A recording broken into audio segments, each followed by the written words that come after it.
Okay. For what item number then? For the general plan? The general. Okay, so just the general then? Okay. Do you want to go ahead and give your comment now then?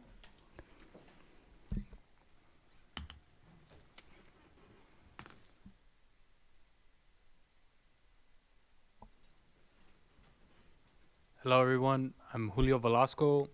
I'm a apprentice carpenter here in Ontario, California, local 909. And I live and reside here in San Bernardino.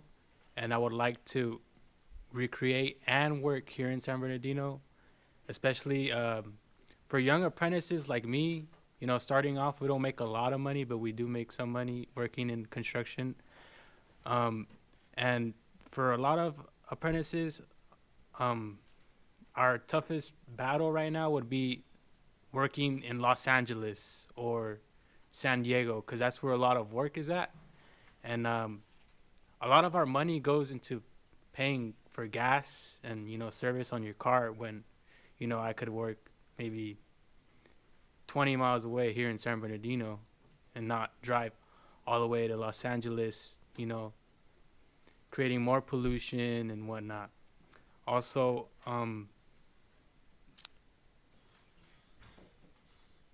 yeah, that's just all I would like to say. I would like to work here locally. Thank you. Thank you. My husband was also in construction, and he also spent a lot of money in transportation because all the jobs were in Los Angeles or San Diego or far off there. I'd like to welcome everyone to this meeting, those in the audience and those at home watching. Our agenda today includes economic development.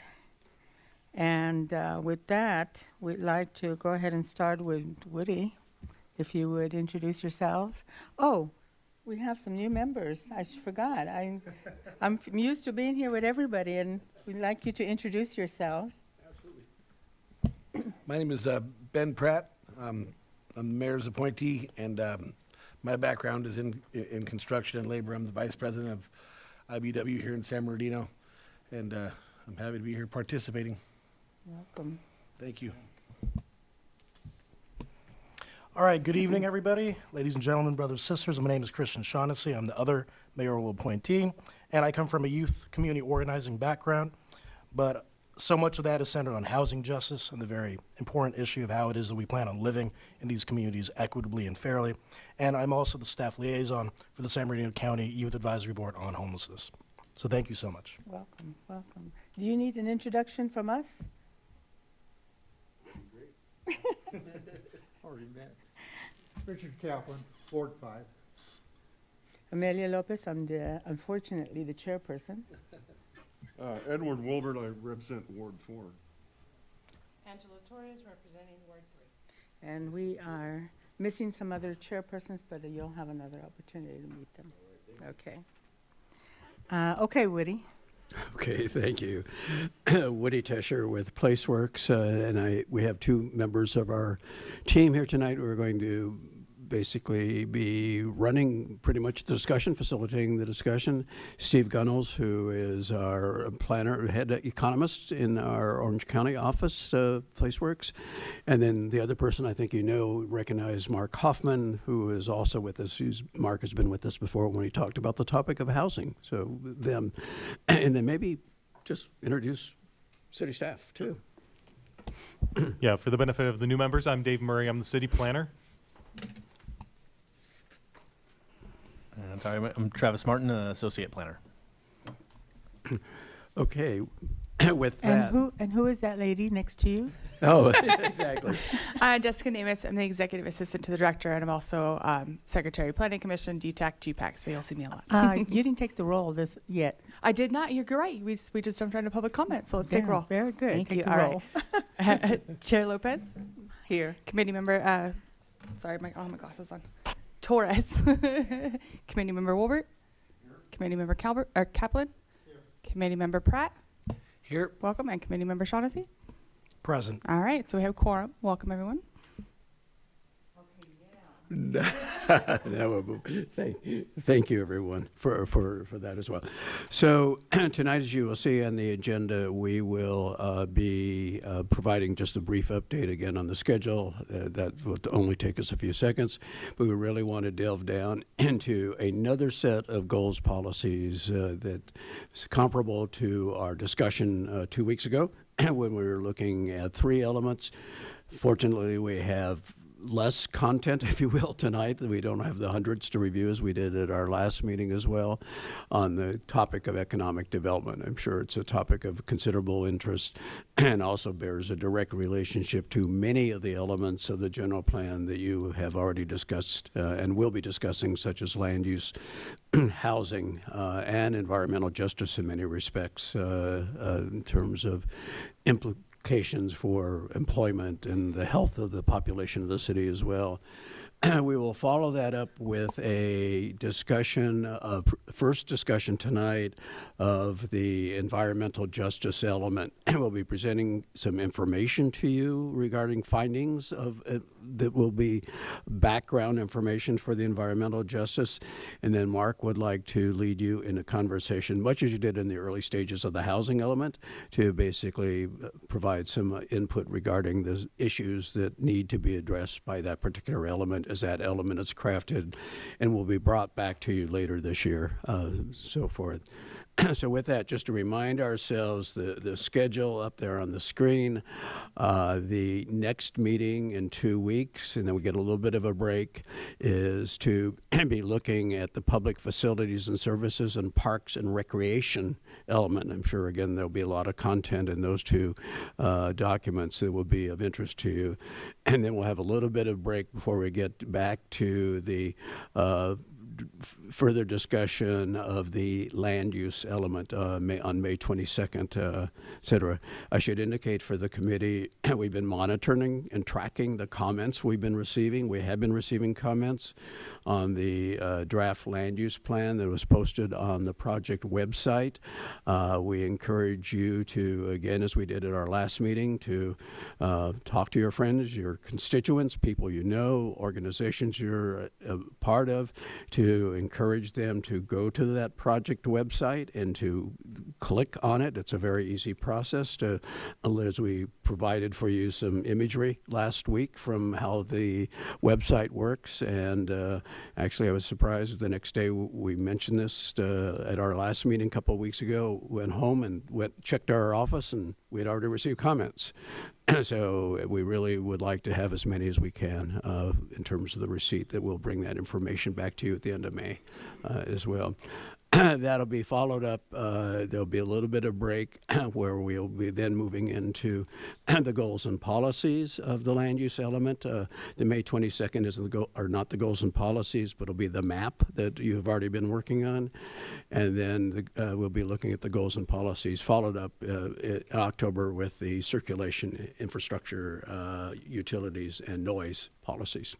So that's our roadmap to get through this. Any questions about the schedule? I see that after May, we'll be taking a summer vacation. You'll be Or taking. we'll be taking a give you a summer recess. vacation. This break won't be as long as the break that we had previously, when we're waiting for the land use plan. But it'll give you a little bit of time to think and provide input as well. And then is October 2nd our last meeting?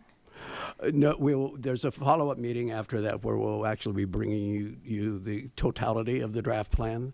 You'll have one meeting to have the opportunity to see the document as it all comes together. Okay, all right then. And Well, that date has yet to be scheduled. Well, we'll accept the, and file the updated project schedule. And now let's move on to the economic development goals, policies, and implementation measures. So I'll hand it over to Mr. Gunnels.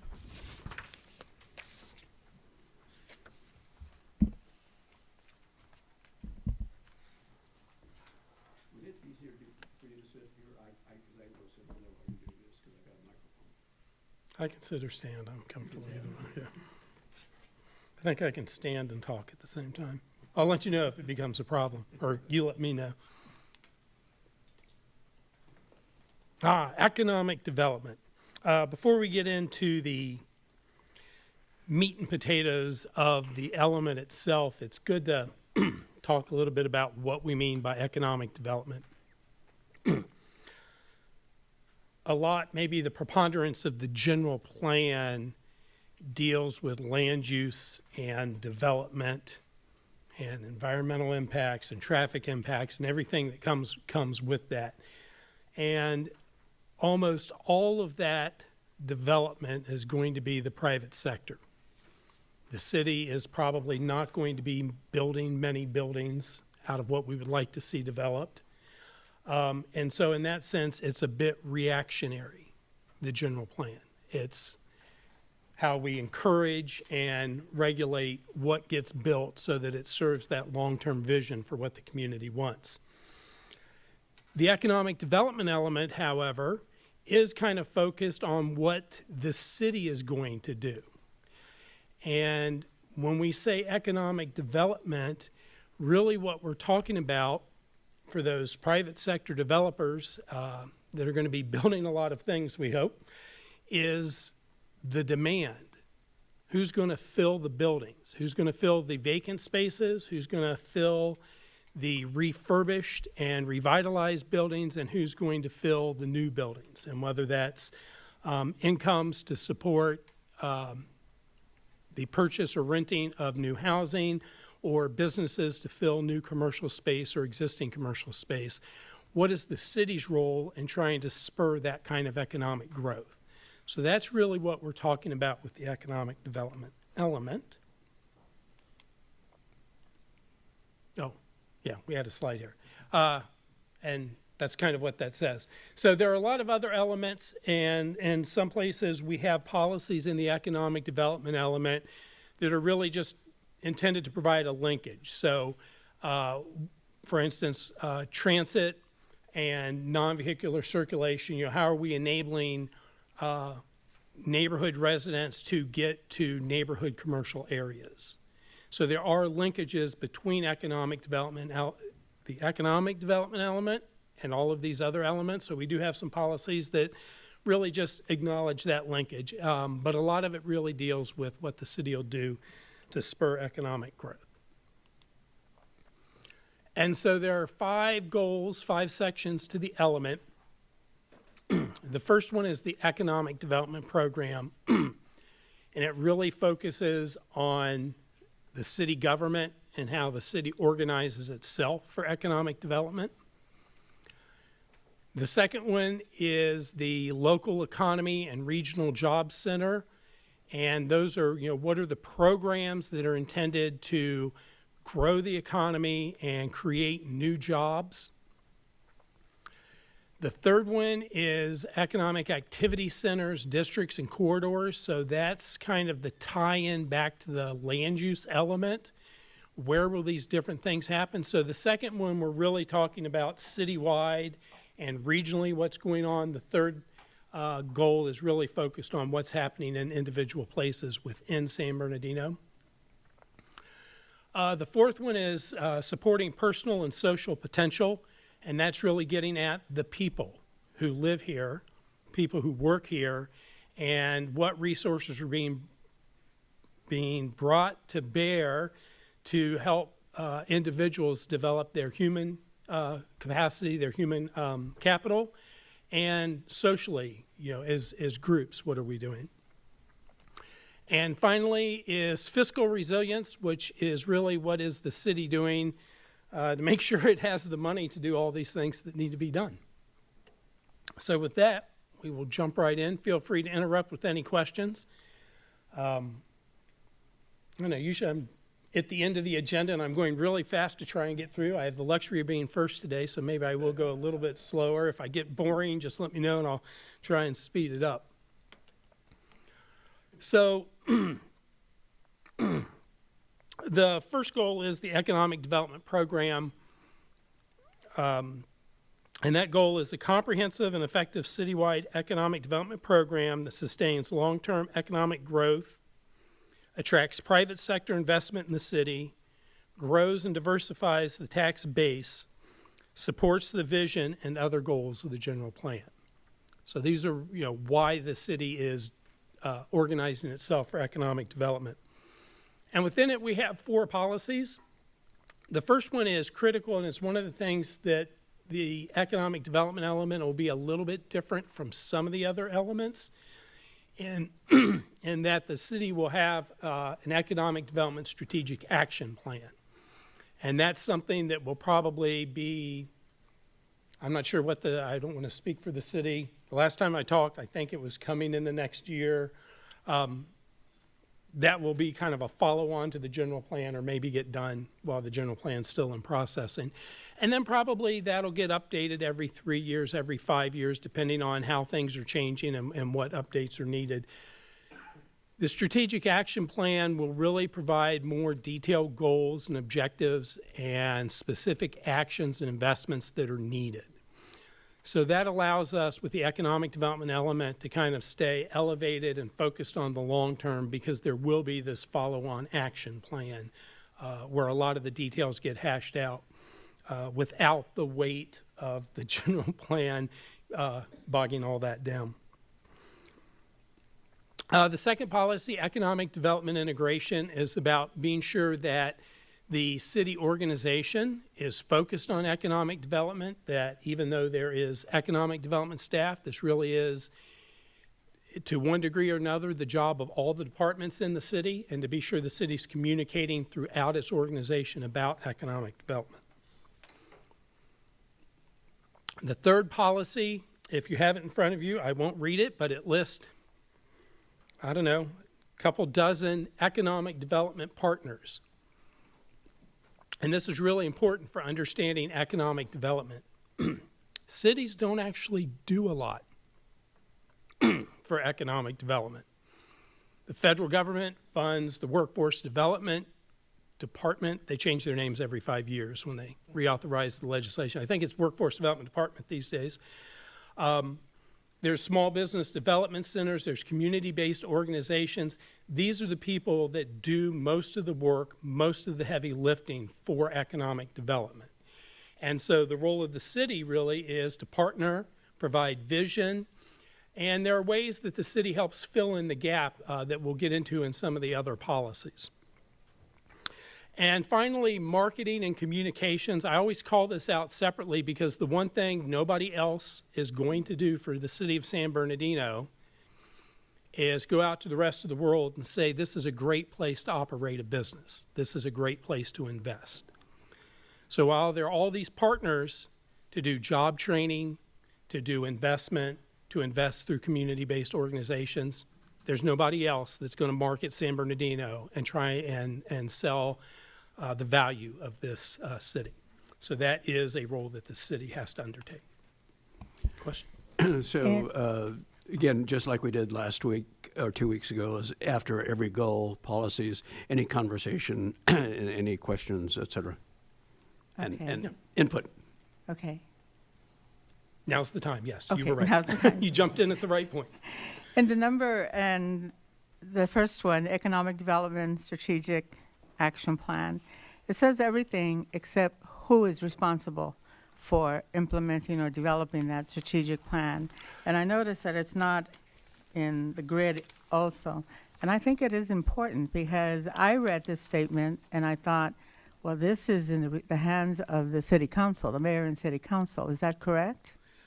Just in the grid, for the implementation actions, it says economic development. That means the economic development staff. And so it's community and economic development, correct me if I'm wrong? Right. That's the department that will take the lead on doing this. The action plan, it is something that would be adopted by the city council once it's formulated. I don't know exactly how the city will end up doing that. Will they create a committee, just as there's a general plan advisory committee? Sometimes with economic development action plans, they'll do that. They'll have a committee. Other times they'll have focused technical advisory committees where they say, well, okay, well, let's bring in all the community-based organizations and find out what they're doing, how we can help with them. And then let's bring in developers and real estate brokers and understand what they're going through trying to develop in our city. And then let's bring in our local retail, dining, entertainment businesses, and then let's bring in our industrial businesses. So I don't know exactly how they will do that, but there will be a process they will have that will. Is it the mayor and city council who actually direct the economic development group of people who are going to develop this? And I think it should say something to that effect. It's like what we talked about the last meeting, that it's a general plan, broad, vague, but at the same time, we want it to be a little bit calling for, because then anybody can say, well, it says adopt and implement and invest in a regular, who does that? I think it's implied that the city council is overarching over all of our implementation tools. And what the intent of the implementation plan is identifying the responsible Well, divisions or could it departments. not say that? We can, Instead we of can just amend it. we can imply? amend it to I say think that. it should Yeah. say that. Yeah. As for the number 2, I took it to mean regularly putting together that plan, the strategic plan, and the land use would be you, Dave, for the planning. But I think it should state that instead of it being implied, that at the behest of the mayor and the city council, a task force will be developed to develop this economic plan and so forth. Because in the grid, you actually talk about the timing and so forth. So I don't know, I think, don't leave it to be implied, just leave it to be directly Yeah, stated. we can make that explicit. That's easy Make it enough. directly.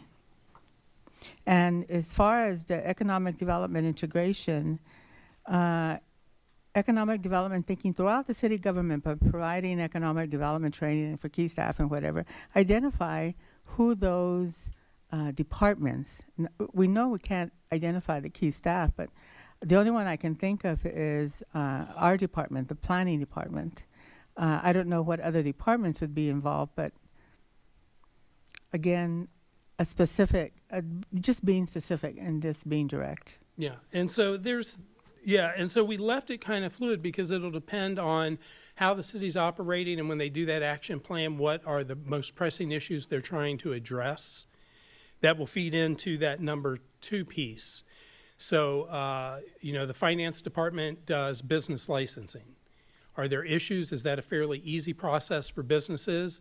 Or is that something where when they're developing the plan, they're hearing from businesses that this is difficult to navigate, so maybe we need to have staff from the finance department participate in some economic development training through an organization like the California Association for Local Economic Development. Planning is the big one, community economic development. But there are also issues with public works that regulate, the different aspects that some businesses have to comply with. So in a way, it touches a lot, but not all of City Hall. So Parks and Recreation may not be a big piece of the economic development puzzle, but like I said, finance, public works, there are other departments that would be, and that may change from time to time. So will you add at the behest of the city council and, to make it more specific? Okay, Yeah. thank you. Is there any other comment? I just want to say I agree with the very many points made by the chair, because what I'm thinking is that if we really want to increase the accessibility of this to the public, if we have, say, folks in the audience, right? If they want to go and read this, a lot of folks will genuinely not know. Who will be doing, no kidding, the verbs engage that are present in this document. And so if it can be intimidating, if this language can even be intimidating sometimes, say, the city staff or the consultants, just imagine the public, right? Yeah. And so, if we're here to go ahead and put in as much input from the public as possible and make this accessible to the public, then I think that putting these things as specific as you can be, as reasonably as can be, Sure. then I think it would go very far. So thank you. Okay.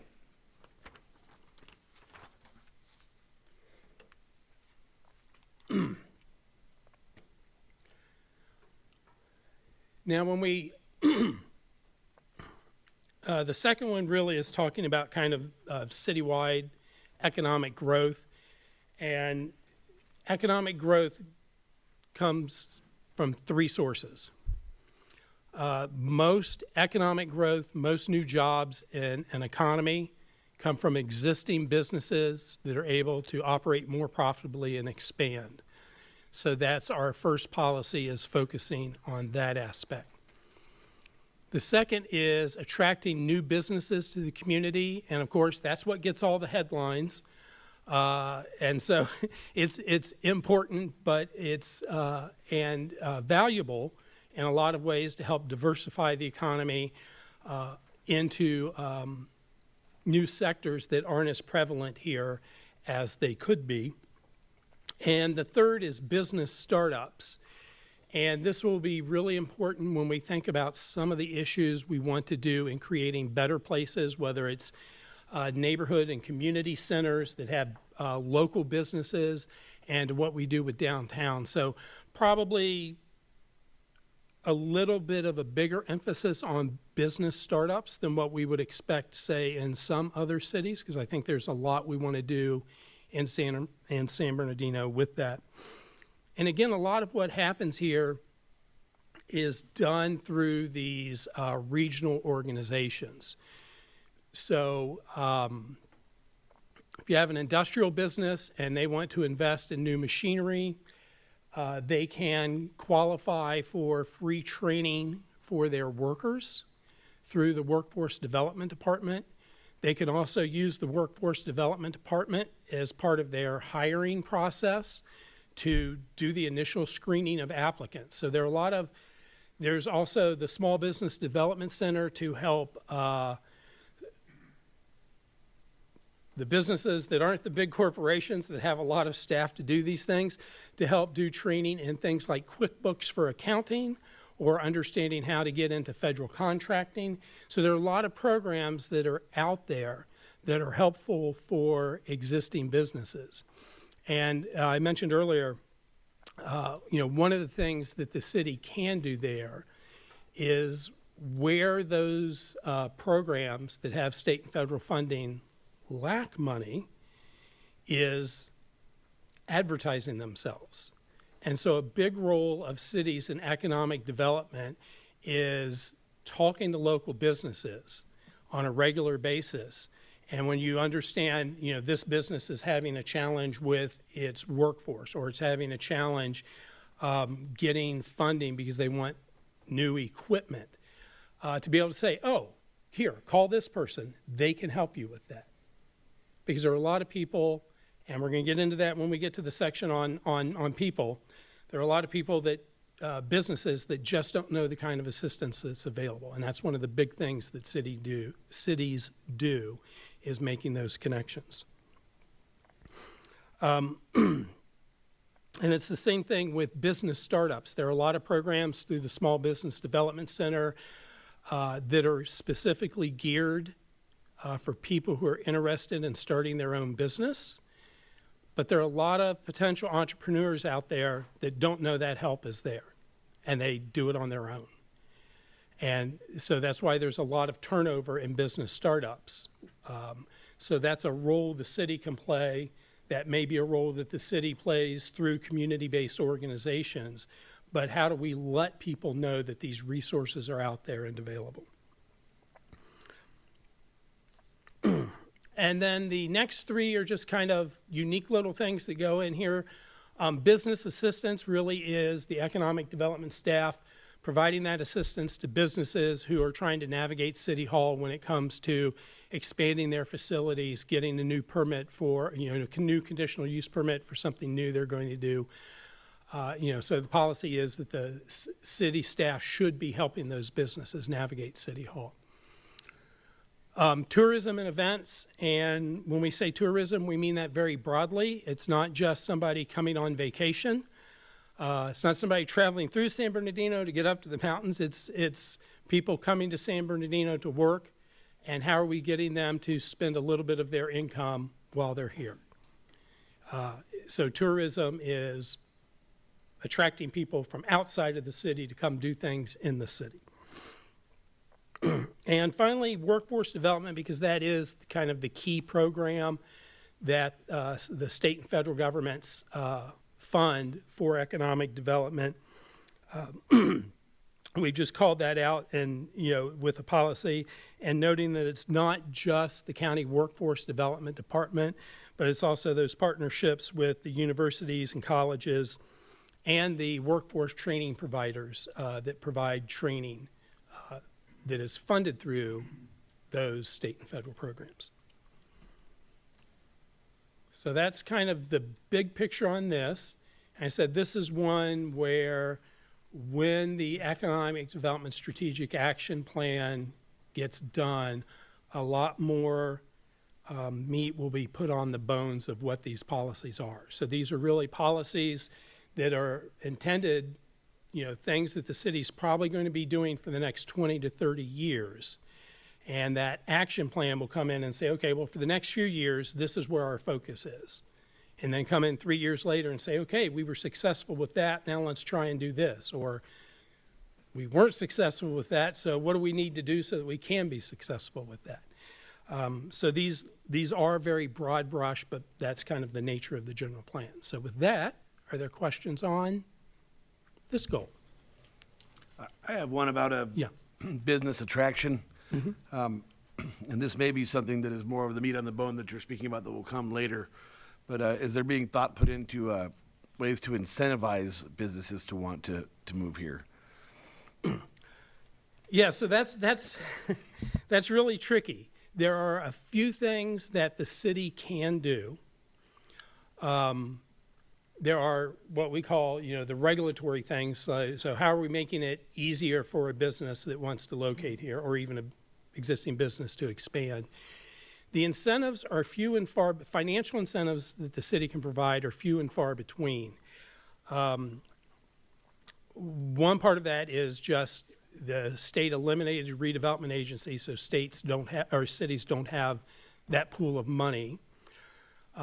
There is sales tax sharing for retail, but then you have to be careful because one of the reasons you want to bring in or improve the profitability of retail businesses is that sales tax revenue that helps fund all of the other things. And then because so much of the funding in the other program comes from the state and federal government, there are strict limits on what they can do. It's one thing, and I'm not an attorney on this matter, so I can't tell you the details, but there are limits because the federal government isn't going to fund an incentive for San Bernardino to get somebody to move their business from the San Gabriel Valley to San Bernardino. And the state's not going to fund that. If it's a business that's operating in the San Gabriel Valley, they've landed a new contract with Airbus for whatever they make, and they need a new facility, that's different. But I don't really know the details. They have to be very careful how they help relocating businesses. But that will definitely be one of the things that's looked at is how can the city do more to attract new businesses. Thank you.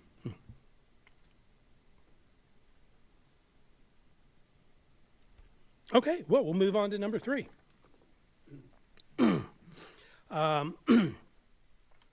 The third goal for economic activity centers is pretty short.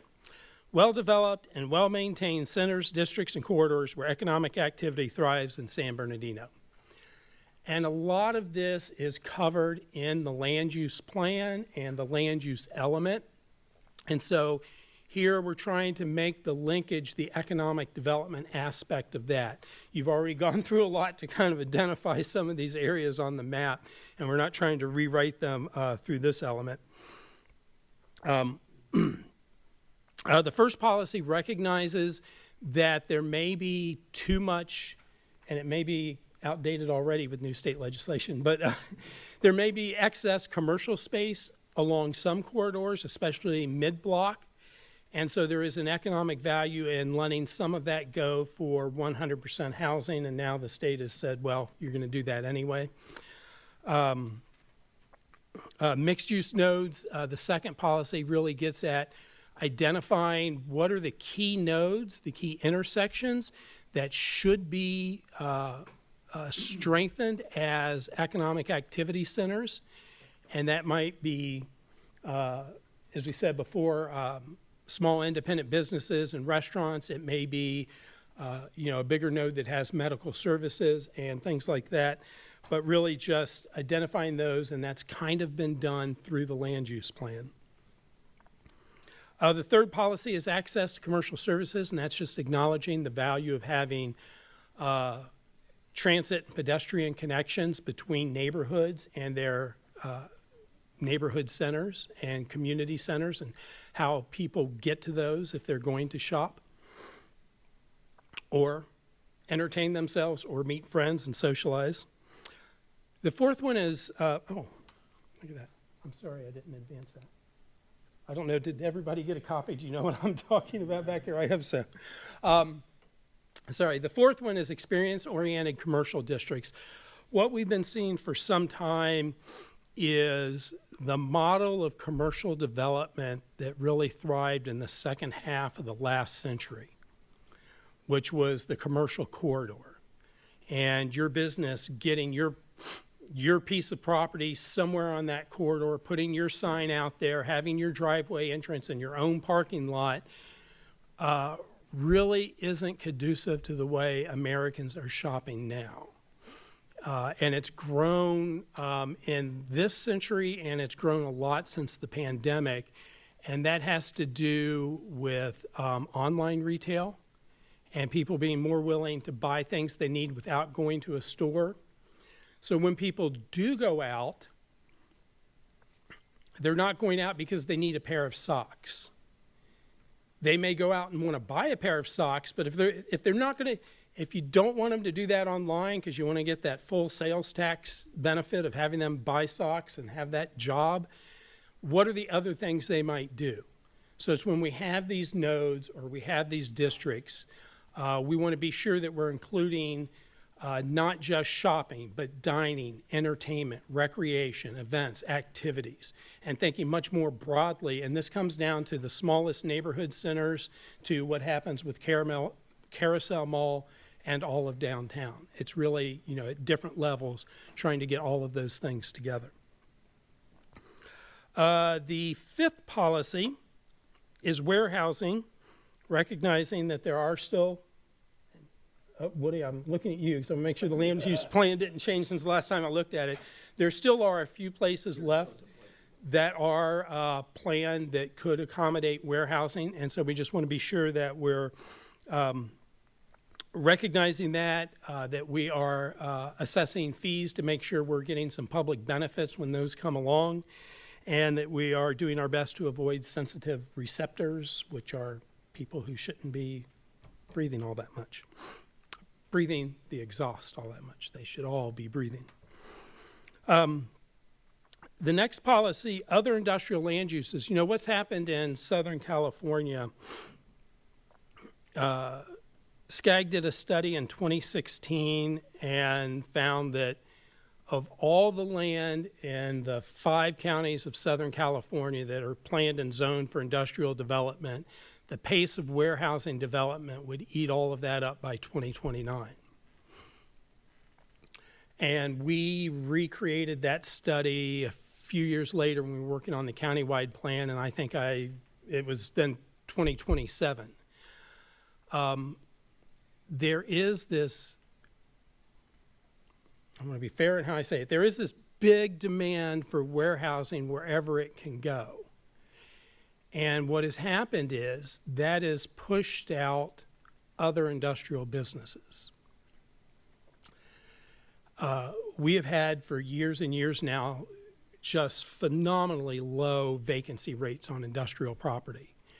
And warehousing, when it can't find open land to build on, they're going into Fontana and buying up old industrial properties that are practically functionally obsolete for other industrial uses. But there are businesses that are being pushed out, and they don't have anywhere to go. And the warehousing, some of them are looking at multi-story warehousing closer to the ports and the rail corridors. So it's really made this really tight industrial market. And so we wanted to acknowledge that with this policy, that we want to be sure in San Bernardino we're doing what we can to preserve those industrial areas where it's not going to be warehousing. So we're protecting them from encroachment from other types of uses. The seventh policy just acknowledges some of the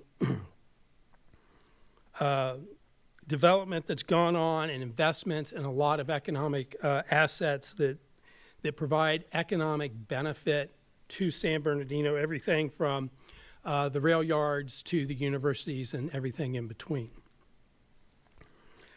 And the last policy really is focusing on the entertainment district, and that is the name we ended up with. We haven't dubbed it yet. But Okay. It's the area that we designated around and the committee looked at around the baseball stadium and National Horn Show area. So that's kind of the geographic pieces that go into that. And again, those are really fleshed out in the land use plan that you've already done. So questions or comments about this part?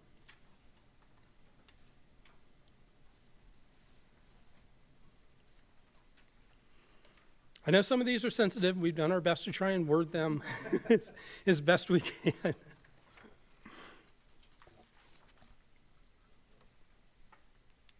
Okay, this brings us to supporting personal and social potential. I think we've gone through several names for this goal. If you have a better one, send it to us in an email. We'll take that into consideration. But this really is land use and development and public and non-governmental investments that sustain and improve the city's social and human capital. That's the goal here. And a lot of this deals with working through community-based organizations. There's only so much the city itself can do. And CBOs have access sometimes to funding that the city doesn't have access to. So it's a way to kind of leverage their potential. And they have people that are on the ground working. So why not utilize that? The first policy is education. And the city doesn't do education, but it is probably one of those fundamental aspects of economic development. There's a wide swath of area, not just San Bernardino, but in the eastern San Bernardino Valley, where we have some of the lowest educational attainment, and that's the labor force businesses have to draw upon. And so, you know, anything we can do to help people who want to improve their education or job training and skills is going to benefit the entire economy. The second one is career development. I mentioned before how the Workforce Development Department can help businesses train their workers in some circumstances. You know, back in the day, it used to be called the Unemployment Office. And now it's the Workforce Development Department, but that's part of what they do. And so individuals can go there, and I think anybody can go in and get help with building a resume, filling out a job application, searching through employment ads. I think everybody is eligible for that. Some people are also eligible for training for nursing or going for specialized skills training. Not everybody. You have to be income qualified and have, you know, employment challenges. But there's a lot of resources that are out there and very few people who realize that. And so it's going to be important for San Bernardino to be sure those messages are getting out there. That's something the city can do, but that's probably also something that CBOs that are really on the ground working in some communities are probably best positioned to be sure that that message is getting out there.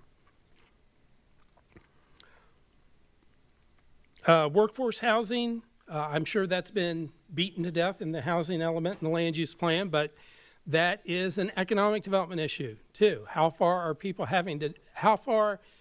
when a business expands or a new business comes to San Bernardino, how far do they need to get people to drive to work for them?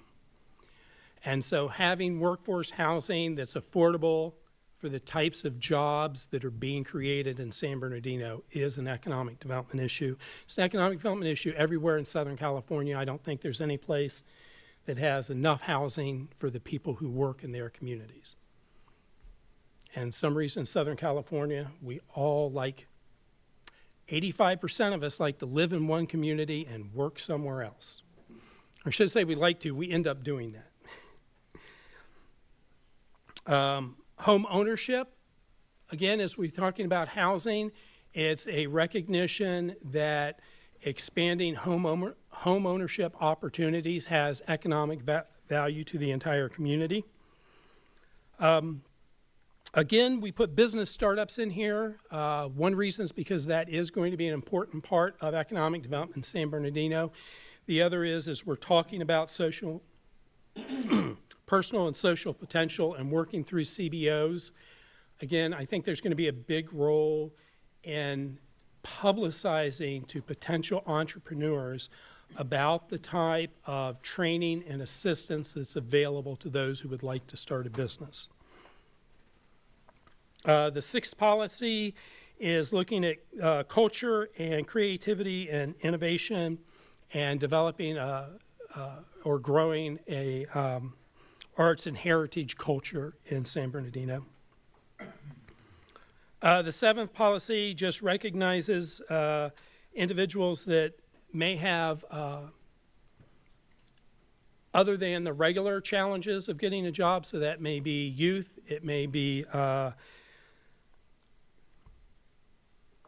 individuals with criminal records, marginalized communities, and so just acknowledging that in addition to all the normal stuff, there are some additional challenges that need to be addressed. And the final one is a policy on local hiring,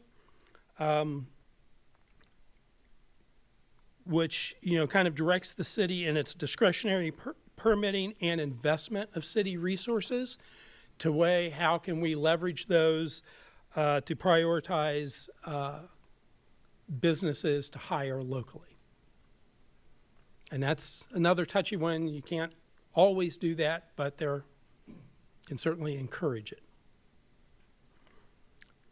So, any questions on number 4 or comments? I noticed that in the first one, education, you stopped short of mentioning Cal State San Bernardino. Why was that?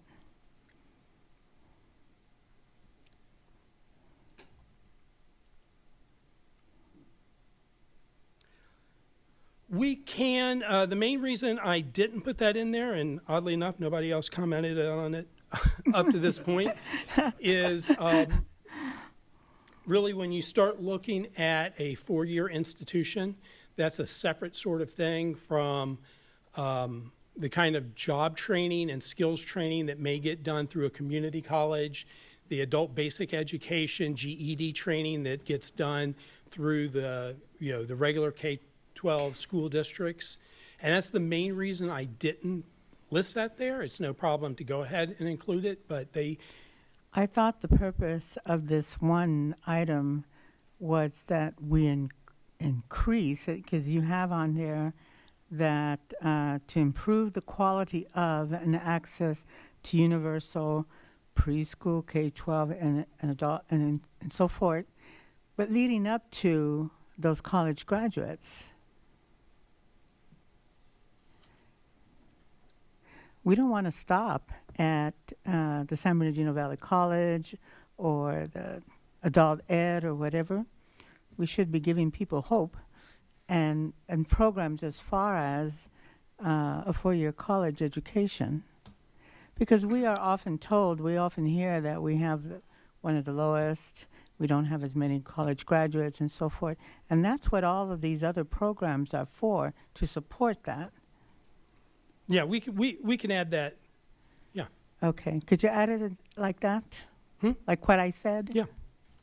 Thank you. I'm also going to touch that subject on education. I see that it says that you're going to collaborate and support public schools, districts. I'm assuming it's for better programs, mental health, and protection as well, because it doesn't state that. And right now, there's a dire need to make sure that you mention that, so everyone is understanding the support is not only going to go to the educational program, but it's also going to go to mental health, to any other areas that are needed.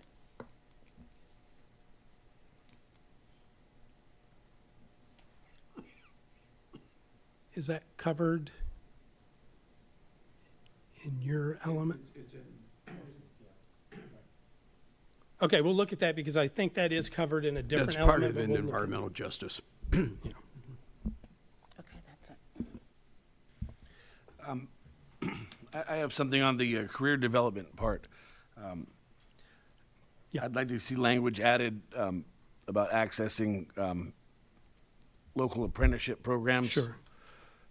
They're available and they provide middle-class wages for those that won't be going to college. And also, just a quick comment, I've been involved in implementing some local hiring programs out in Inglewood, and man, it's made a difference. I mean, they've really empowered the citizens there and turned that town around. So I just wanted to say that's a good thing to have.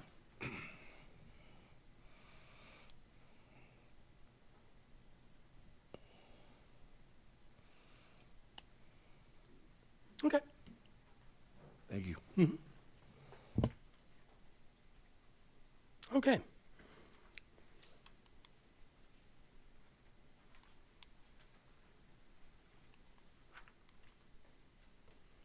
So that brings us to the final piece of the puzzle, which is fiscal resilience, which ventures a little bit away from what we've been talking about, but it always gets put in with economic development. I kind of see it as a piece unto its own, but we don't have fiscal elements, at least in any general plan I've ever seen. And the goal here is for fiscally sustainable land use and development patterns and well-managed municipal finances that result in a fiscally resilient municipal government with revenue sufficient to invest in the continual improvement of the quality of life for all residents. That's the goal. That's what we want. So we have 5 policies under this goal.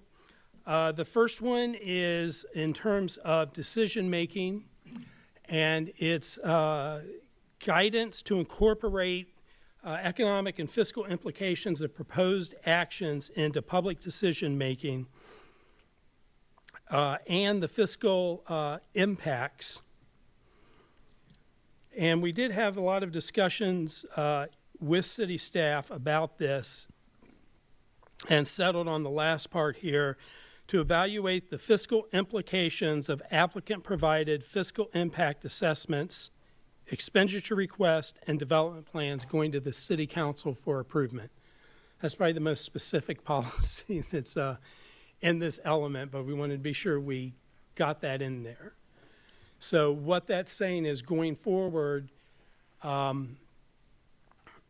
when an applicant is coming to the city council and saying, I want to build something, they need a discretionary permit, so a conditional use permit or rezoning. They're going to need to provide a fiscal impact assessment, and the city will review that. Or somebody that's asking the city for money or overall development plan. So if the city does its own specific plan in the future, it will need to include a fiscal impact analysis with that specific plan.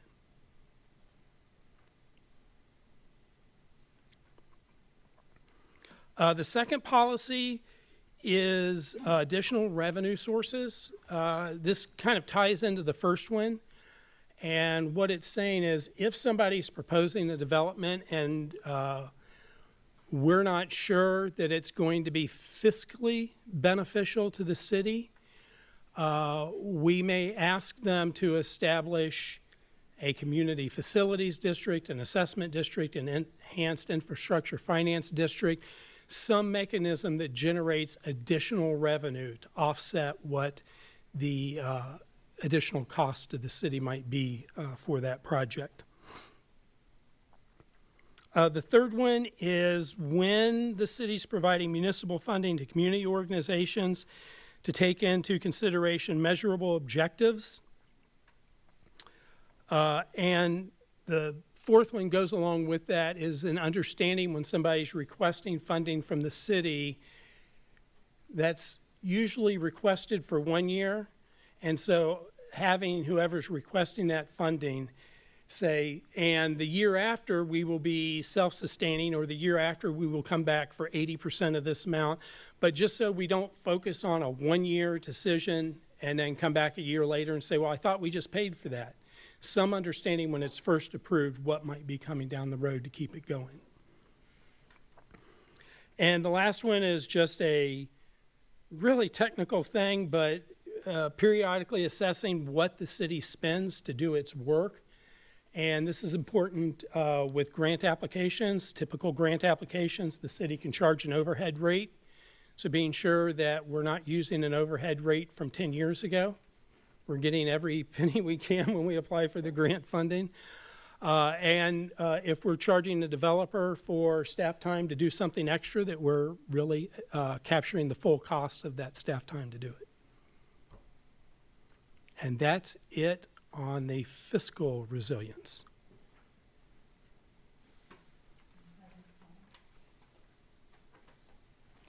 Do we have anyone speaking?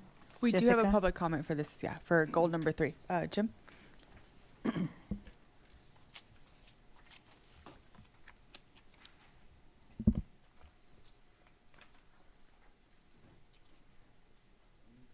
Device. Okay. Jim Mulvihill. A couple of comments. The first one is dealing with economic development 3.1, the commercial corridor infill development. Reads, reduce excess commercial buildings along corridors by facilitating mid-block multifamily housing development, standalone residential use or mixed use when market conditions, et cetera.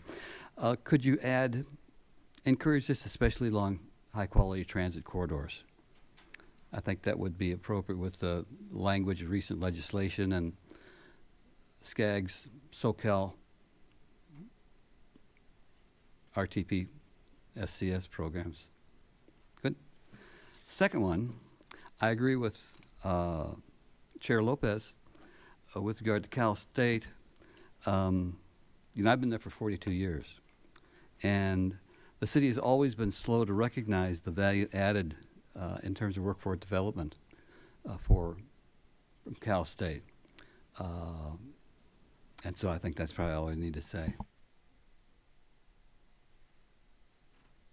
Do we have any more?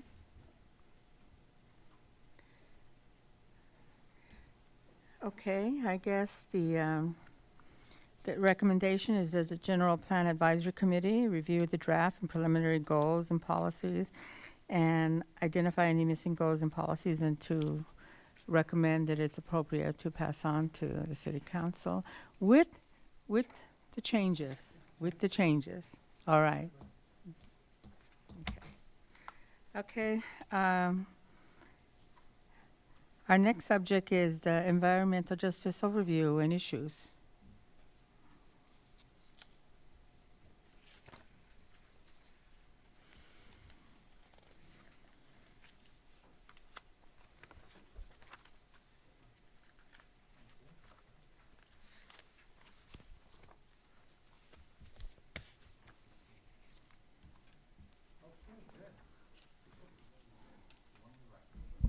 There we go. All right, well, great to be back with you. I know we've, last time we spoke on several occasions, it was about the housing element. It's a shame you weren't here at that time, but you know, you can definitely take a look at the housing element and provide any comments that you would like. And we had a full house. We did have a full house, yes, we did. And so now we're just turning the page, and we're going to be talking about health and environmental justice. It's a very interesting topic. It will touch a little bit upon what Steve's been talking about, and it also covers a number of different areas, somewhat of the softer side of a general plan. And so my hope here is that I'm going to be presenting a lot of information and statistics, but I think you know your community better than I will ever know your community. And so I would really encourage you to bring up topics that you think are relevant for the health and wellness of the city. So it's something that, as well as the audience, if you do have topics that come up, please go ahead and share them. So let's go ahead and start with that. And I just talked about the purpose. Tonight we are going to be focusing on health and environmental justice. And the first thing that I want to do is to provide a very high-level overview of what is a healthy community. I mean, you hear the term a lot, but I think it's helpful just to know kind of what we're talking about and what actually we're not talking about. The second thing I'd like to do is to just hit the top level of several issues based upon our research, which we think are very relevant for you to address in the general plan. We think it's relevant for you and for the community. We're not going to cover them all tonight. It's a very large topic, but I do want to get the conversation going. And then finally after that is I'm going to be quiet, and then I just would like you to take over and to just talk about subjects that you know that are important to the health and wellness of the community. Doesn't necessarily have to be within the framework of a general plan. We'll figure out how to put it in a general plan, but we really want to hear from you.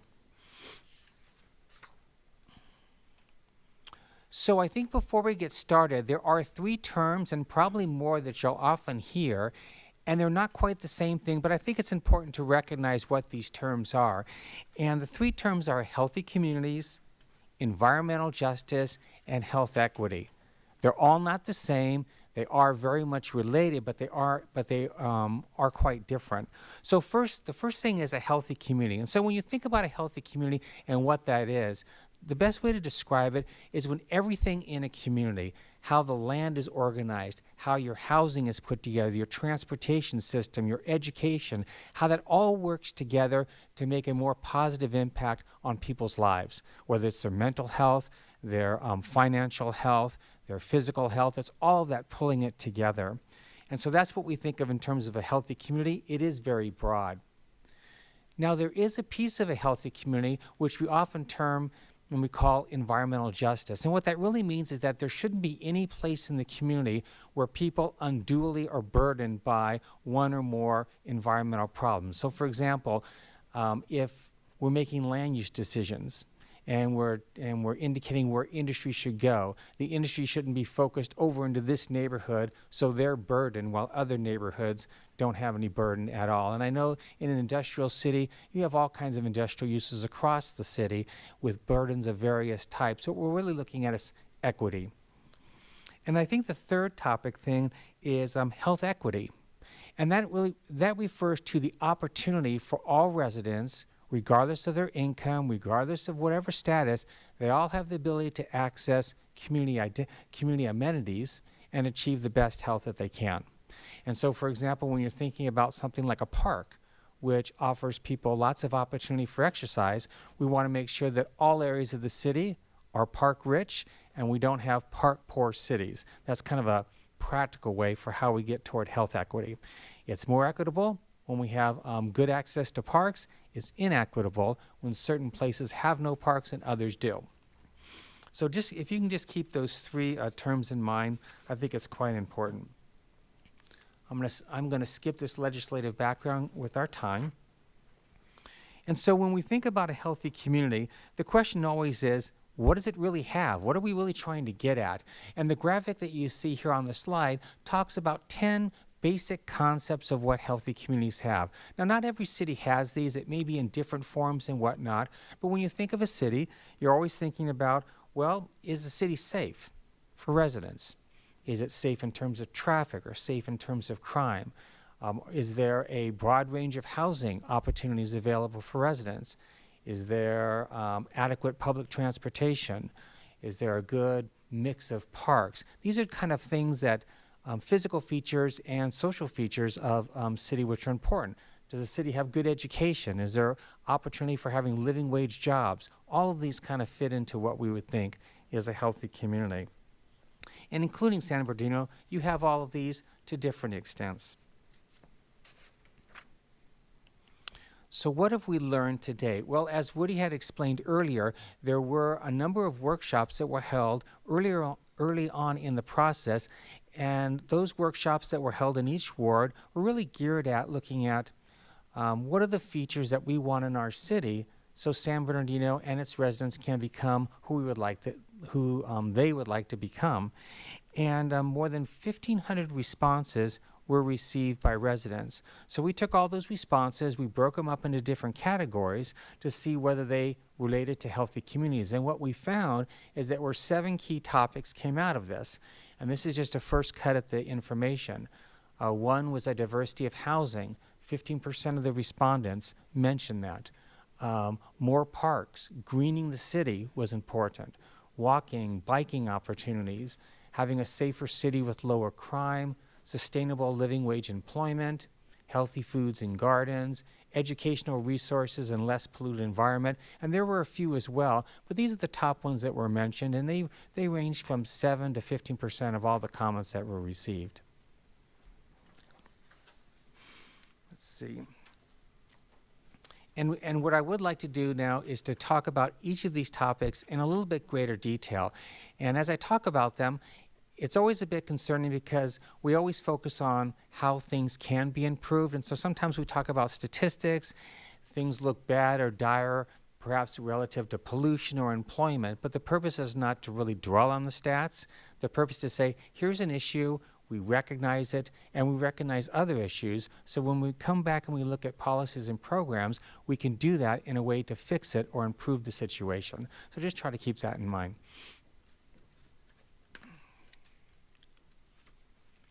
So resident health. What this map shows is residents' health in terms of people who had poor general health.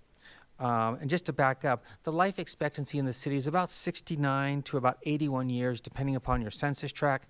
The average for the state of California is about 79. So the city has some low areas that we'd like to see improved, and you have some areas that are doing fine. But when we're looking at residents and their overall health conditions, what we found is that about a quarter of the adults are reported having poor general health, which is about 14 days straight of poor health over the past month. 14% of adults had poor physical health, and 18% of adults had poor mental health. And that's typically much higher than we would see for the state of California, and it's definitely something that can be improved. And so areas of the town which seem to be impacted most was the central downtown area, West Side and Muscoy, and it's also those areas happen to be the most impacted, have the highest levels of unemployment, have the lowest incomes, and it tends to have the poorest health as well. So that will need to be a focus area of the general plan. The second thing that we looked at is something that we call health risk factors, and it's basically just lifestyle factors, lifestyle risks that people have due to their own choice. And we looked at the typical ones: smoking, physical activity, levels of sleep, obesity, drinking, all the things that you can mention, and to compare those statistics of what we know in the city by surveys based upon what's happening at the statewide level.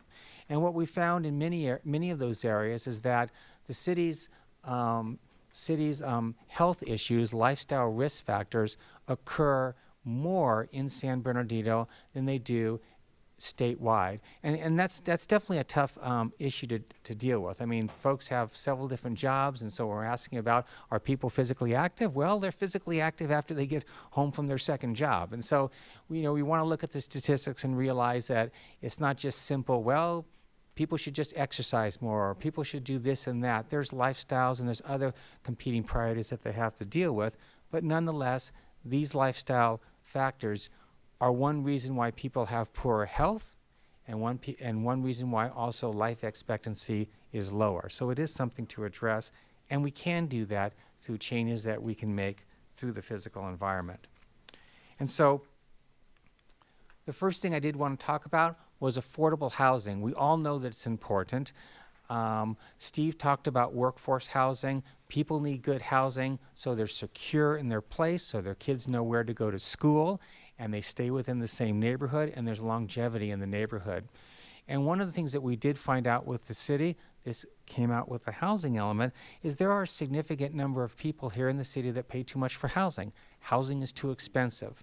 4 out of every homeowners, 6 out of every renters are overpaying for housing. It's a fact, and it's difficult on families. 10% of owners and 20% of renters also live in overcrowded situations, and that comes with a whole host of health concerns as well. We find that those issues, they're most prevalent in the downtown and central area, the unincorporated areas, as well as portions of North San Bernardino.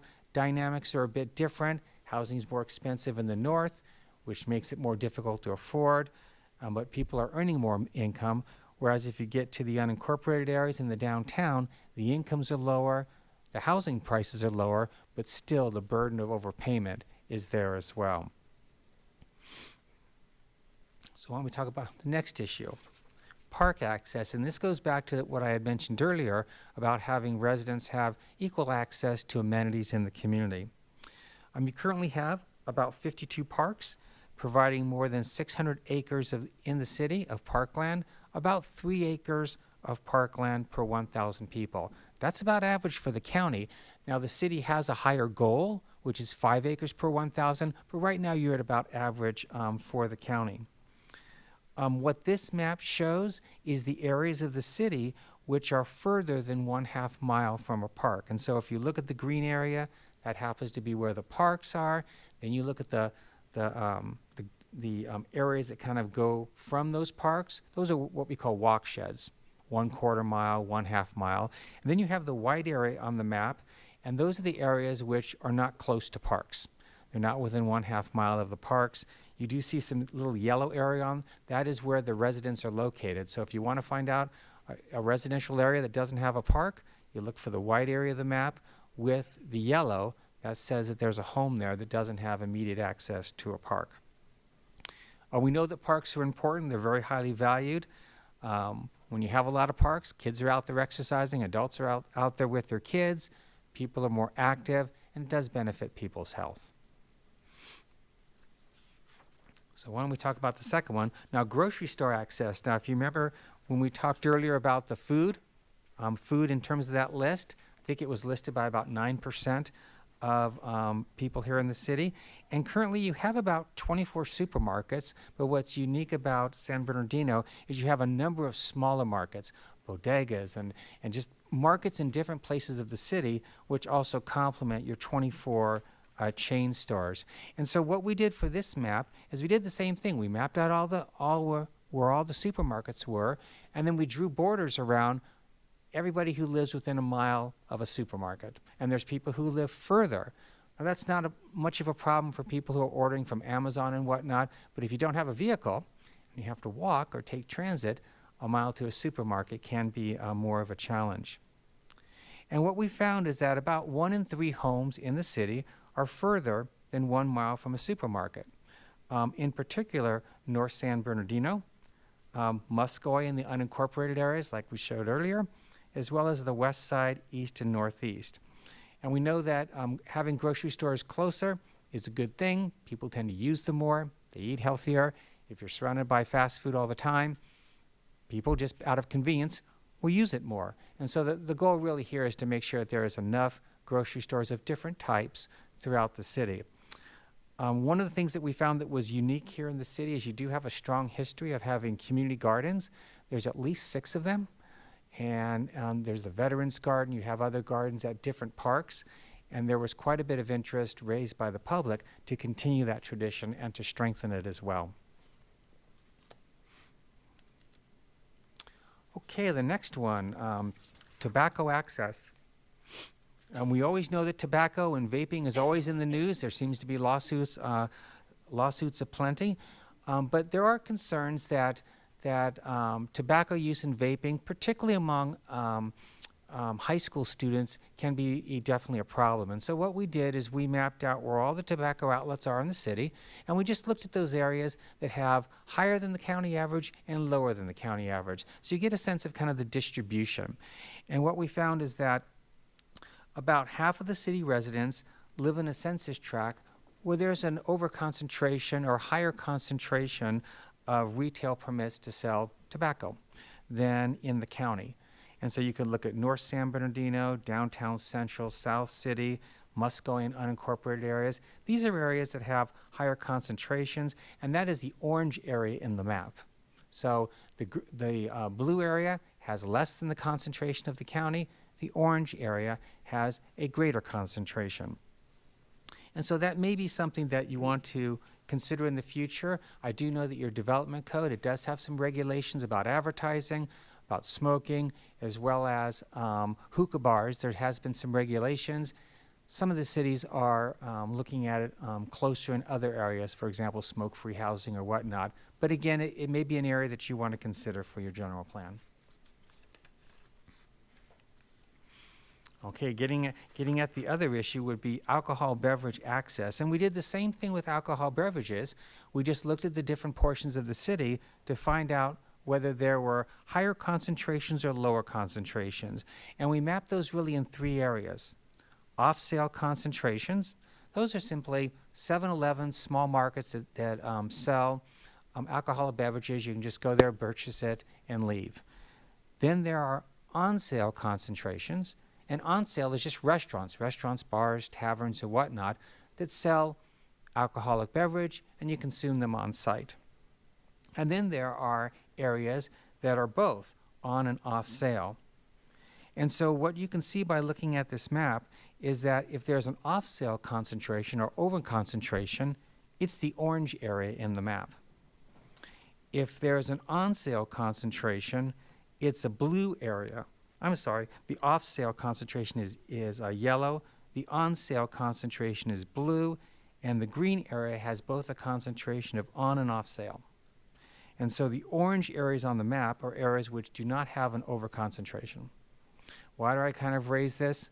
Well, we do know that there are issues in the city with alcohol-related collisions quite frequently here in the city, and it may be something that you want to place more attention on in the future. We know it's a big deal for the police department. You also have some other programs in place. You have a social host ordinance. You have and other kinds of programs that are geared toward addressing the issue of alcohol use in the city, also with the school district as well.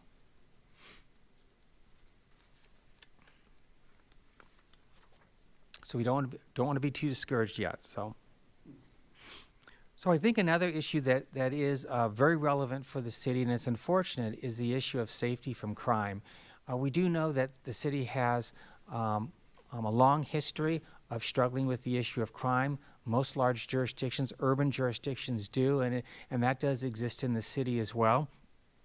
We did map and find maps that looked at concentrations in the city. It's west side, east side, north side. I mean, clearly, it's one of the key issues here in the city, and we know that it's a significant priority of residents. You do have some great things that you're doing currently. You do have a violence intervention program that's been in place, that's now being funded. I think the City Council just contributed $1 million of your American Rescue Plan funds to fund violence intervention. Police Department has community policing, and I think the city also recently picked up a $3.8 million grant for violence intervention as well. So we know there's a lot of things happening, but it still nonetheless is an issue, and it's something that has to be addressed on a continual basis.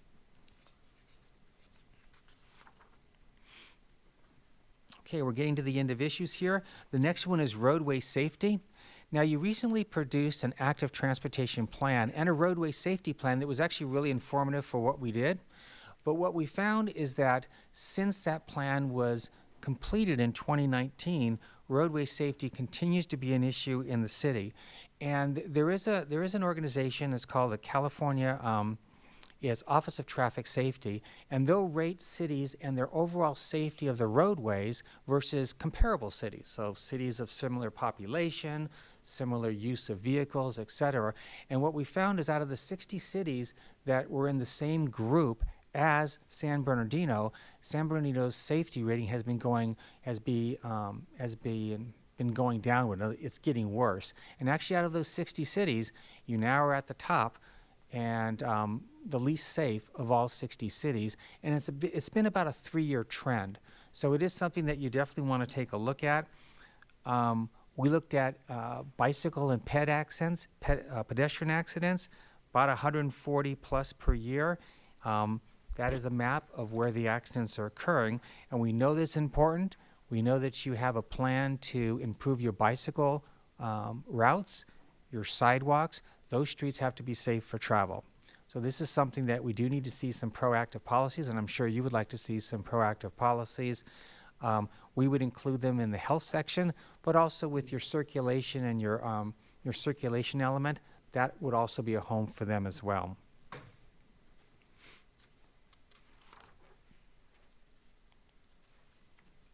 Okay, 3 more here, and this is high school education. Now this map, it's a little bit difficult to read, but anywhere that's colored on the map has elevated levels of adults without a high school diploma. And what we found, which is really interesting, is that the high schools are graduating kids, and they are graduating with diplomas. But what we found is that the individuals who lack the diplomas are those who are 25 years and older. Those individuals are already in the workforce.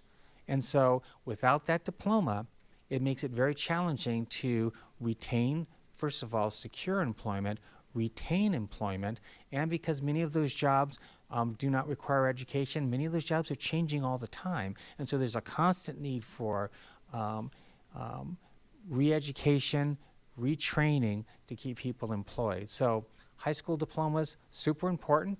And I do know that, I know you have a number of initiatives that are also geared toward increasing employment as well. I believe one, you just recently picked up another grant for about $2.5 million for the city to hire an entry-level workforce to work in different city departments, to learn the business, get a skill that would make them more marketable when they leave.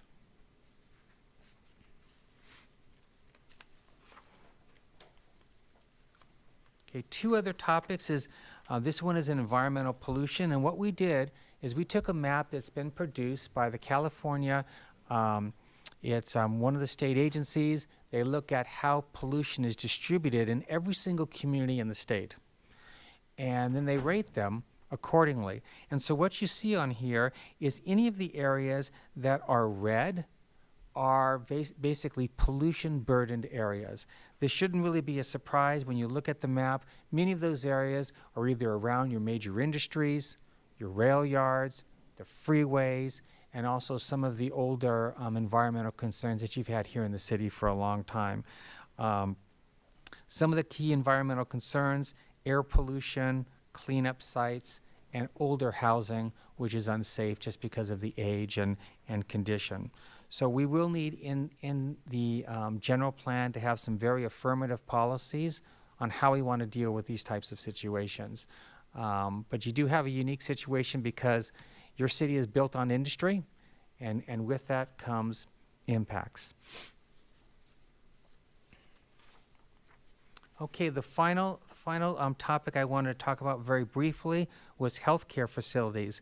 And what we did is we checked with the federal government to determine the layout of how many healthcare professionals you have here working in the city, because clearly people need healthcare, and you don't want to have people go down to Redlands or Los Angeles or Orange County to get their healthcare. They need to have it here.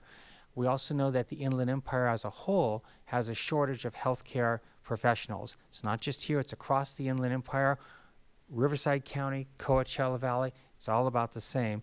And so what we found in looking at our data was that you currently do have a shortage of healthcare professionals in primary care and in mental care particularly, not so much in dental, but primary care and mental health care. And so that may be a thing that may be an issue that you want to target, perhaps through an economic development strategy or other types of strategies to bring those individuals in and have them work in the city.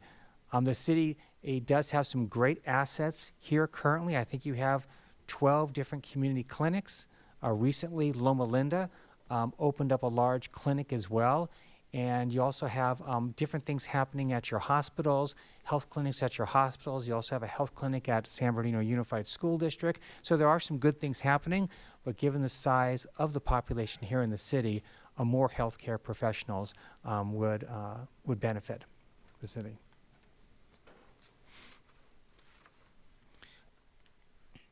So those are the topics that we've looked at so far, and again, this is not to depress people of all the things that need to get done, but it is a sense to say, here are some issues that have risen to the top Now, what are we going to do about those? Maybe there are other issues that we haven't noticed so far, or maybe you have some ideas for how we might address them. So at this point, I really just want to turn it over to you. And I guess the questions are, did we capture the right issues? Or are there more issues that are missing that we need to look at?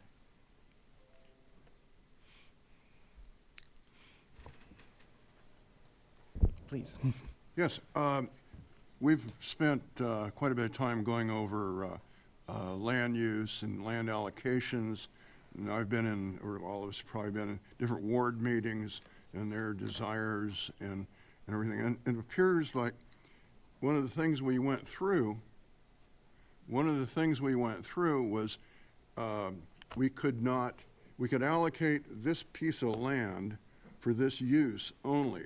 And we couldn't take any of it for parks and recreation because you couldn't do that. I mean, you couldn't take that land and make it. And parks, bike paths, boy, they were some of the big things that people were really interested in. And as we get housing now more congested, condensed, which that's the thing of the happening, that's more important than ever. But I don't know if we've got a confliction here with what we've gone over before and what we are looking at now. Let me interject here. We cannot show, for clarity, especially for those who may not have been here before, we cannot identify sites for parks because that's an illegal taking of a private person's piece of property. However, we can identify priority areas of the city that need park improvements. As I introduced at the beginning of this meeting, our next series of elements, parks and recreations, are going to focus significant number of policies on how one makes up those deficits as a part of the policy direction as well. So it's obviously, again, this is the interrelationship among the elements that we're seeing here. We're talking about health and environmental justice, parks being an important contributor to human health. Again, we'll be coming back next 2 weeks from now to have some discussion about how we are going to provide and make up those deficits and needs for the parks. But we cannot identify sites. So that will be an open issue? There will be strategies on how to provide parks, but it will not include identifying sites. You cannot do it because you are literally, if you designate a site and if it's privately owned, that is a site that you would have to compensate. The city would have to pay the landowner for the value of that property by such designation. It's a taking under the Supreme Court definitions. Yeah, I recall that because we were talking about in our previous meeting. But it doesn't mean that you're not going to be able to provide parks. There are lots of innovative and creative ways to do it.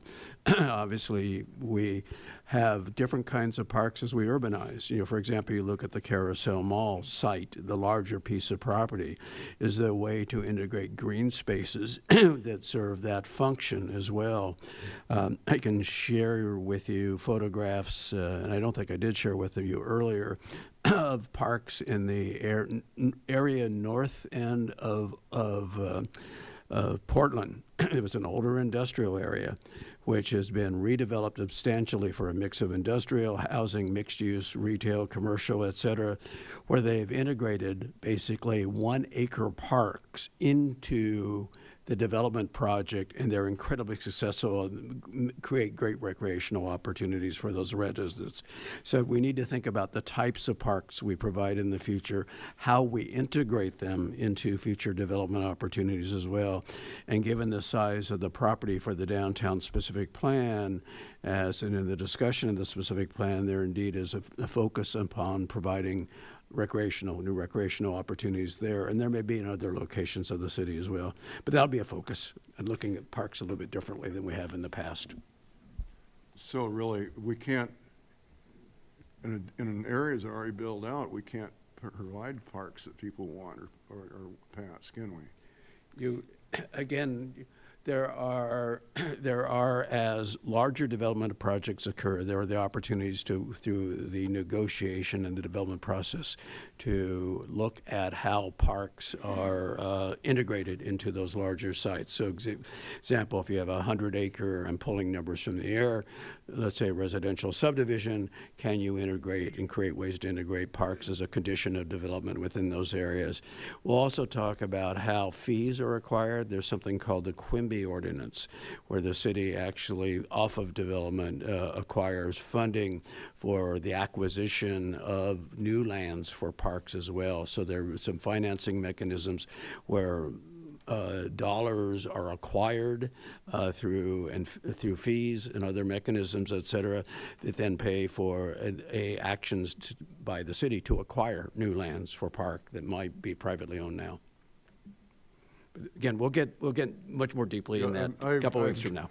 I understand. I All right, also thank just you. want to mention one thing that you may or may not be aware of, but another way of creatively creating parks is El Sol. El Sol's been in the community for many, many years, and they're going to be building a community center. They've picked up recently, I think it was last year, $2.5 million from the state to build some kind of a learning center as well as a park on land that they own. And so these are types of opportunities. It's creative. The money's out there. I know the city has a very aggressive stance in terms of pulling in grants and been very, very successful. But that's just kind of a creative way on how, the community's out there, they've got some funds, they've got access to funds. Maybe it's something where the city can work in partnership with them to, build parks. Other ways that I know you'll be talking about is joint use of certain school facilities. There may be facilities that are phasing out. That might be an opportunity also to bring parks and build parks on those sites, or at least share the open green area in after-school hours. But it definitely is going to take some creative work. Thank you. Well, these are issues presented, the topics of concern. I was wondering if the report that you've given tonight was based on the findings of people who attended the workshops and initially what began this project. Are you also going to be writing goals and policies? Yes, goals and policies will be written. And when is that to be presented? I don't see it in the dates that.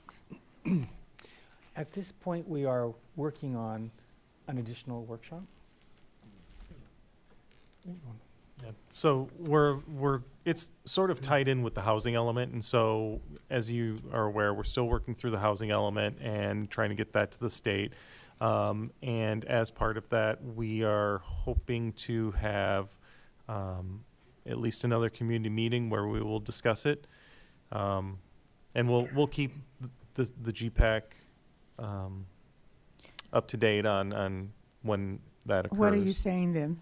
He's not going to write any policies? No. We're saying Or there's going goals to be and policies will be policies. written for Yes. this And item it's of just, environmental justice. We don't have it in the schedule for the GPAC to have the PlaceWorks team come and discuss it with you, but we will let you know when they're available. They'll be available on the website. We will likely be having a workshop to discuss them, a community workshop.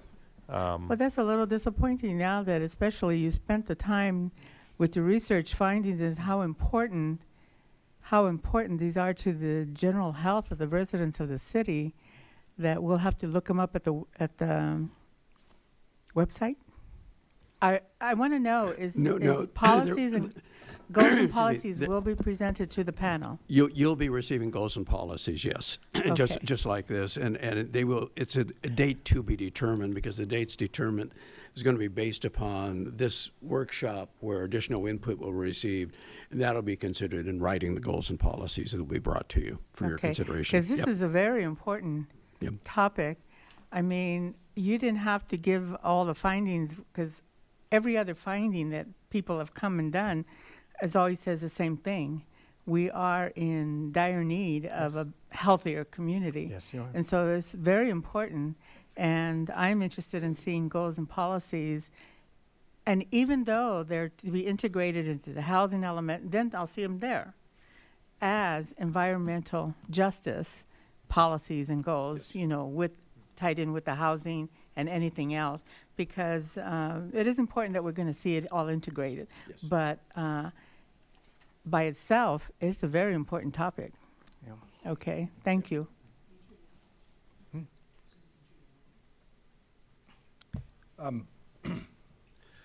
I'd like to say something on safety from crime.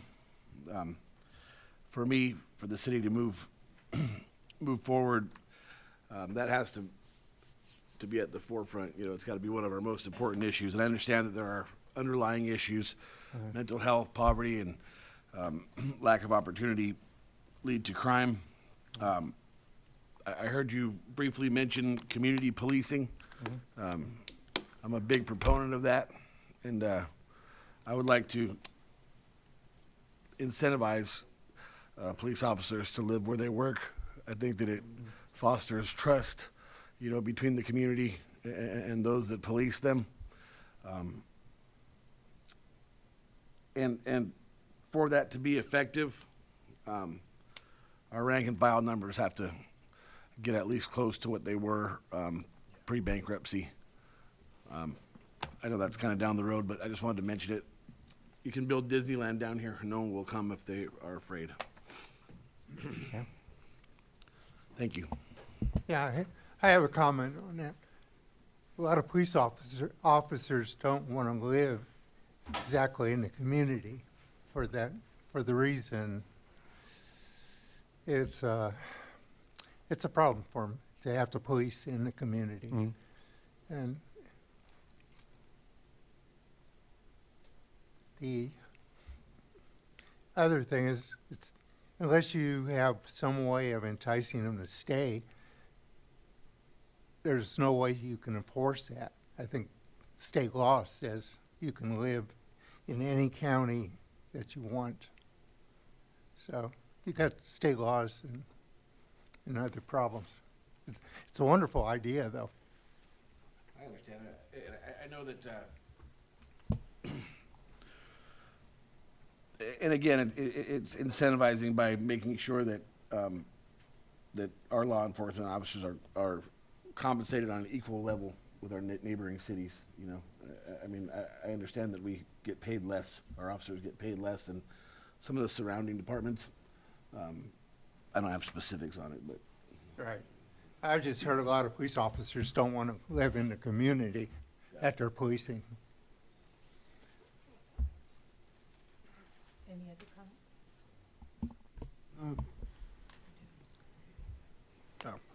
Go ahead. So I was really trying my best to find the least depressing way to go and bring this up. But, I mean, all kidding aside, as somebody who myself is in recovery, I was thinking about whether or not it'd be good to have a map expressing the overdose deaths that have been happening here in the city of San Bernardino, and then comparing that to the rate of, say, drug treatment facilities, programs of that sort. Yeah, whether that be harm reduction or total sobriety, just actually seeing what we have here on the ground compared to the deaths. Thank you.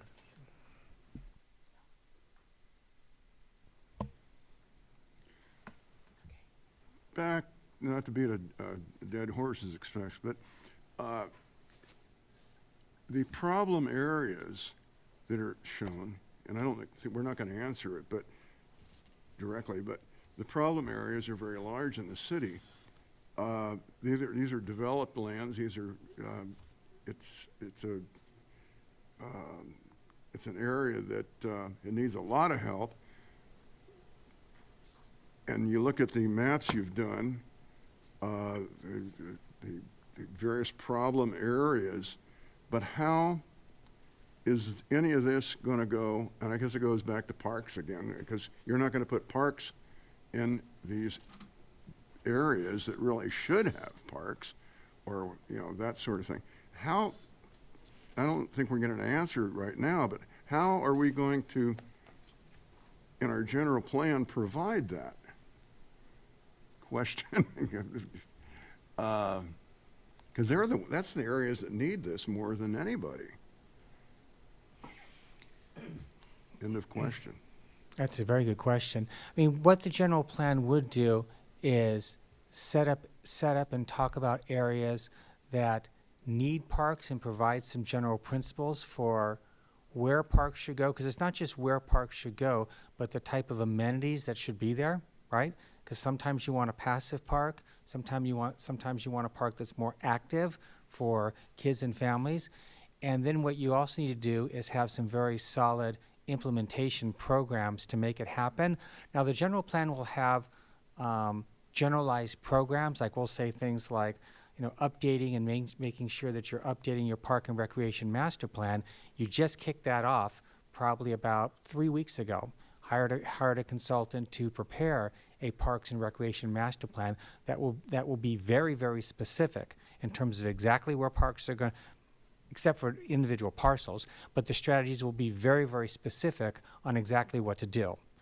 Very concrete. Whereas the general plan will set up principles and say, here's where there's deficits that exist, here's the types of populations that need to be more served, here's, it's more of a panorama, but when you get down to the actual specific, or the master plans, that's where it gets very concrete. And so I would just encourage you through that process to, push that as practical as possible. It's not as constrained as the general plan is in that, but they should be coming up with very specific funding strategies and whatnot. I mean, we'll take care of some of it, but I think it's also that implementation plan which is really going to,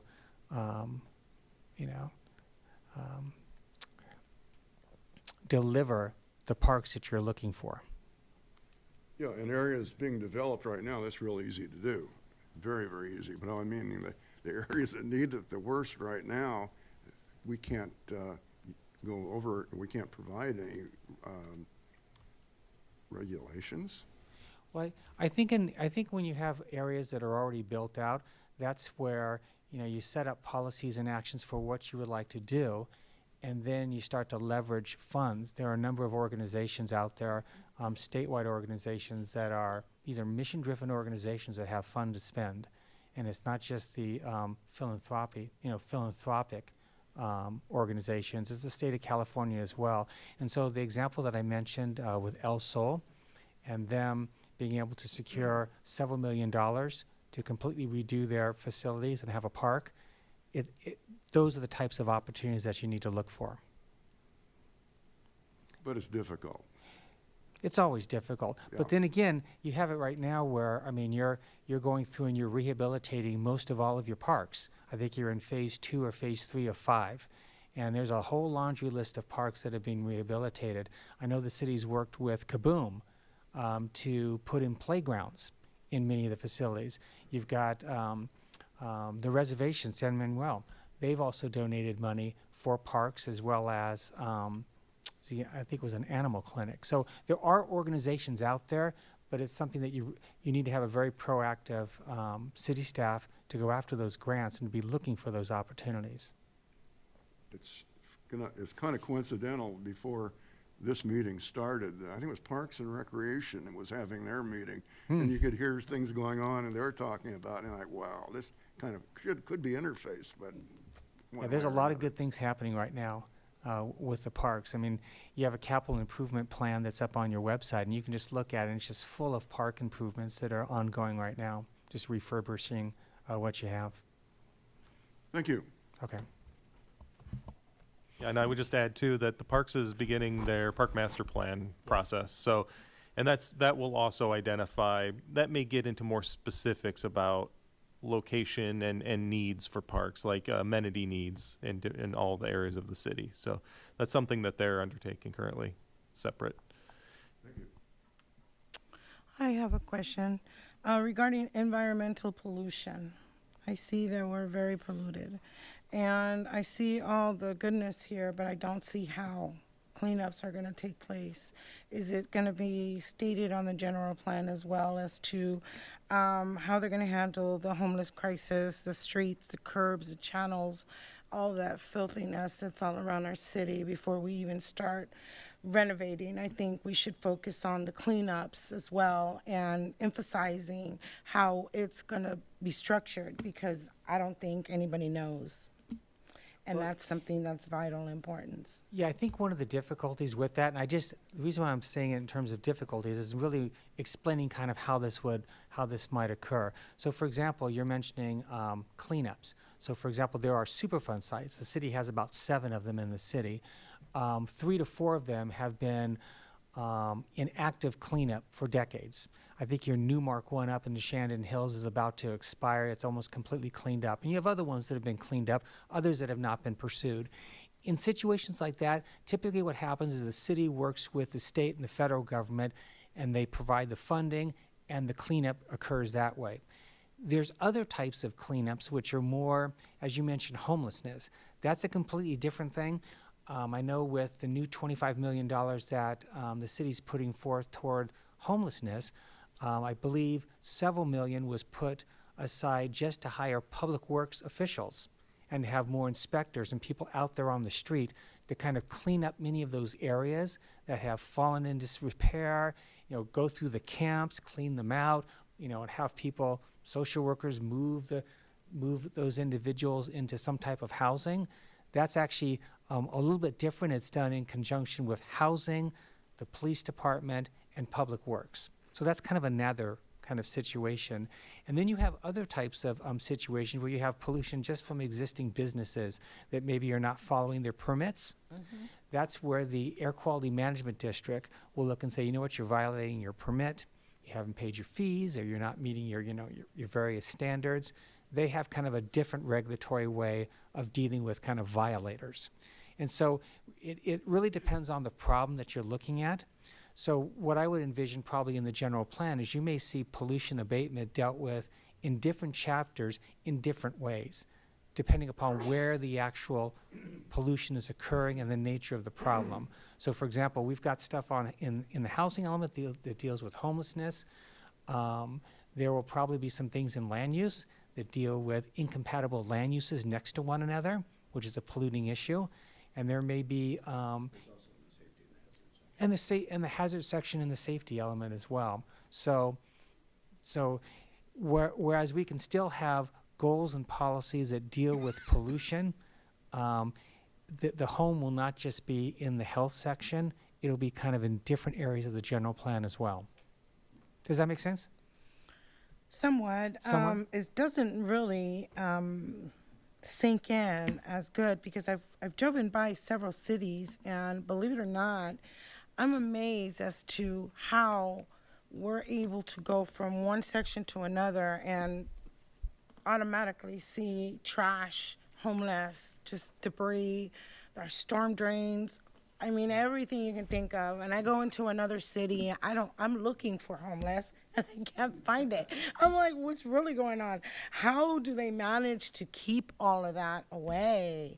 And that's the thing I think that's vital importance, that we first focus on cleanups before we restore. Otherwise, we're restoring on top of the cleanup. It's like halfway cleaning to me.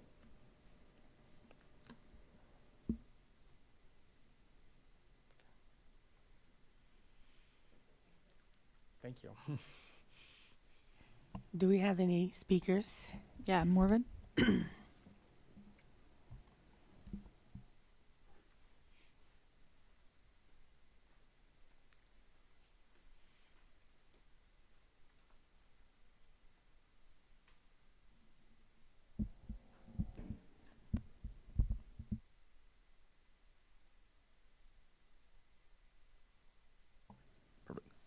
Good afternoon, good evening, Chair, Board member, Commission members, and the public. Marvin Norman, resident, 7th Ward.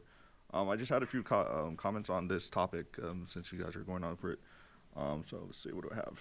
First, parks, as was mentioned, we can include it as part of developments.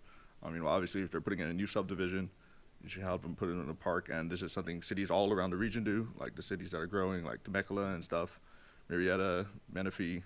Every time they have a new subdivision, they get the developer to build in parks. Some of them are the bigger regional parks, and developers cry about it, then they build it anyway because they want to build the houses, and people are going to buy them anyway. And of course, the smaller parks, I mean, I've seen most of the new subdivisions, the cities are forcing the developers to put some sort of park in that subdivision.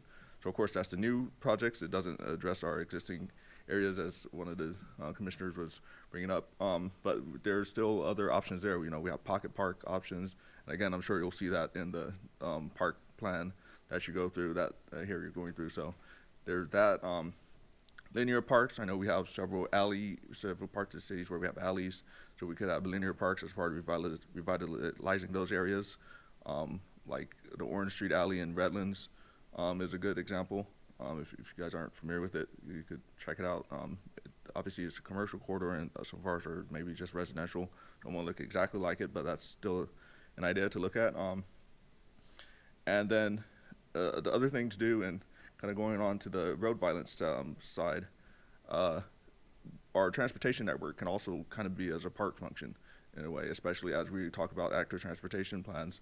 And, you know, if we're building out trails, those can be like, again, like park type areas. And I know the city has, again, we finished active transportation plan, and some of the specific plans, like Waterman Baseline, for example, has envisioned a trail along the, the Warm Creek, or is no?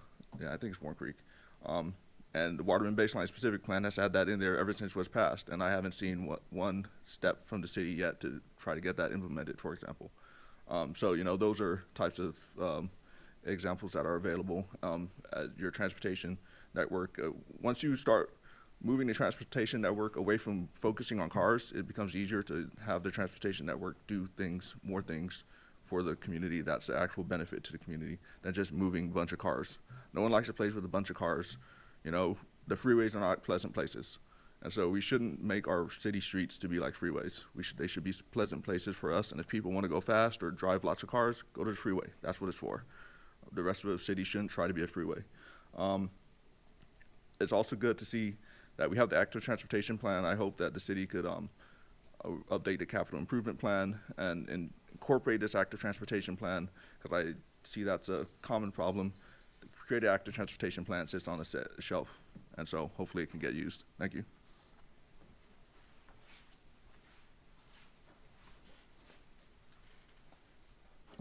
Jim Mulvihill again.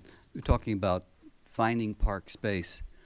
You know, there's uses like hiking trails, and biking trails, looking at the foothill areas, Shannon Hills, things like that, that are hiking trails now. Nobody's taking care of them. Something like that could be used as a open space for a certain group of people. Thank you.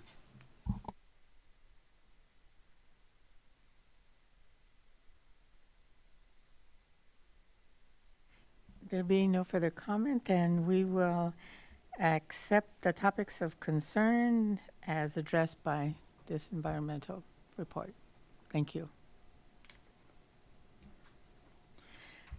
Do any of the committee members have any reports or announcements?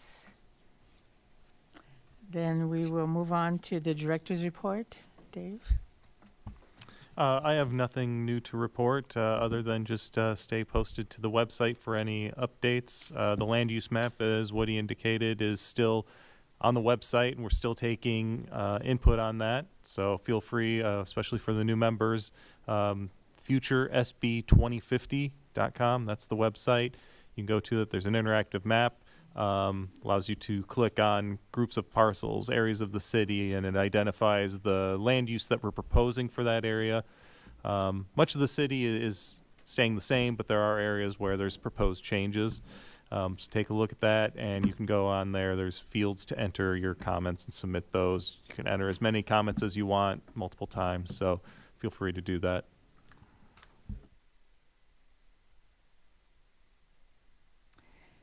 That's it. Therefore, no further business being before this committee, then we are adjourned until the next meeting on May 1st.